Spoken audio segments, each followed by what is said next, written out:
Video के अंदर सबसे पहले मैं आपको जो पिछली वीडियो बनाई थी जिसमें हमने 5 मार्क्स इनपुट करवाए थे और उसकी एवरेज ली थी, उसको ज़रा सा डिस्कस करना चाह रहा हूँ। एक बात तो मैं आपको ये बताना चाह रहा हूँ जो कि मैं शायद पिछली वीडियो में डिस्कस करना भूल गया था कि ये देखिए, हम यहाँ से अगर C की वैल्यू 5 नहीं है तो हम लूप बैक कर रहे हैं, राइट। ये हमारा लूप बैक है ना, और हम लूप बैक किधर कर रहे हैं बच्चों?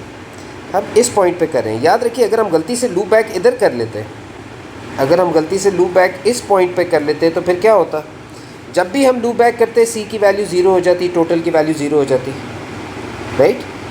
तो हमने ये जो वापसी पे हमारा रास्ता है, इसको किधर इसको हमने किधर कनेक्ट किया? हमने तो इधर कनेक्ट किया, राइट। इधर ही कनेक्ट करना चाहिए, और ये बिल्कुल गलत हो जाता बच्चों कि अगर हम लूप बैक करते हुए इस बॉक्स के साथ कनेक्ट हो जाते हैं, बिकॉज फिर क्या होता कि वो C दोबारा से 0 सेट हो जाता है, टोटल दोबारा से 0 सेट हो जाता है। तो जब हम वापस आ रहे हैं, जब हम लूप बैक कर रहे हैं, तो हमने लूप बैक किया है एक ऐसे पॉइंट पे जिधर से आप देख सकते हैं ना, एरो इस तरफ को फ्लो कर रहा है। तो हम बेसिकली इनपुट मार्क्स करवा रहे हैं। ऑलराइट,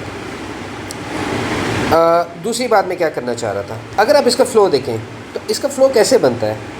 अगर मैं देखिए, ये सबसे पहला काम था जो आपने किया, राइट। आपने C और 0 को काउंटर को और टोटल को 0 सेट किया। उसके बाद दूसरा काम आपने क्या किया? आपने इनपुट ले लिए, राइट। यहाँ से काउंटर और 0 को काउंटर और टोटल को 0 सेट करने के बाद आप किधर आ गए? आपने सीधा इनपुट ले लिया। यहाँ पे क्या कुछ आपने चेक किया है? कोई चेक नहीं लगाया। सीधा इस प्रोसेस को करने के बाद आप सीधा ये इनपुट आउटपुट स्टेटमेंट, आपने मार्क्स इनपुट करवा लिए। इसका मतलब आपने शुरू में कोई चेक नहीं लगाया। टेक्निकली तो ये एक लूप बन रही है ना, यहाँ से यूँ जा रहे हैं, यूँ जा रहे हैं, यहाँ से यूँ जा रहे हैं, और यहाँ से फिर हम वापस आ रहे हैं, राइट। आपके ख्याल से ये कौन सी लूप है? क्या शुरू में चेक लगा है? नहीं लगा है। ये इनपुट होने के बाद, टोटल होने के बाद, काउंटर अपडेट होने के बाद हमने कंडीशन चेक की है कि क्या C की वैल्यू 5 हो चुकी है। Do you think this is precondition और post condition? This is post condition. Okay, अब मैं क्या करूँगा, इसी कोड को दोबारा से प्री कंडीशन फॉर्म के अंदर आपको यही फ़्लो चार्ट जो है वो बना के दिखा देता हूँ। मैं पहले वीडियो को पॉज कर लेता हूँ, फ़्लो चार्ट बना लेता हूँ और क्विकली उसको डिस्कस कर लेते हैं। अच्छा, देखिए, इस प्रोसेस को समझ लेते हैं। देखिए, समझने के लिए कि ये प्री कंडीशन है कि नहीं है, हम इसी पॉइंट से स्टार्ट देंगे। और सबसे पहले देखेंगे, सबसे पहला काम क्या हुआ था। पहले हमने C को 0 सेट किया, टोटल को 0 सेट किया, राइट। इन स्टोरेजेस के अंदर 0 की वैल्यू सेट की या सेव करवाई, राइट। और उसके बाद हम इधर आगे चले। जब हम आगे चले तो फिर क्या हुआ? पहले ही चेक आ गया।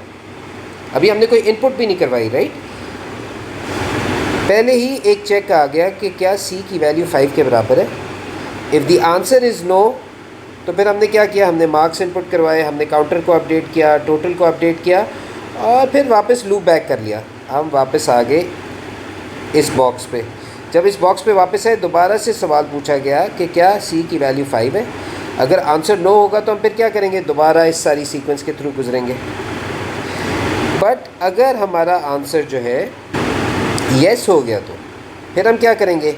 फिर ये वाला हमारा पाथ बनेगा, और इधर आके हमने क्या किया है? एक आउटपुट किया है। आउटपुट का सिंबल तो यही होता है, राइट।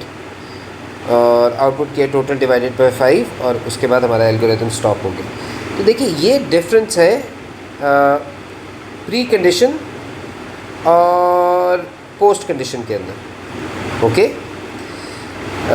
तो यहाँ पे आपने ये जो आपने लूप लगाई है, ये प्री कंडीशन लूप है।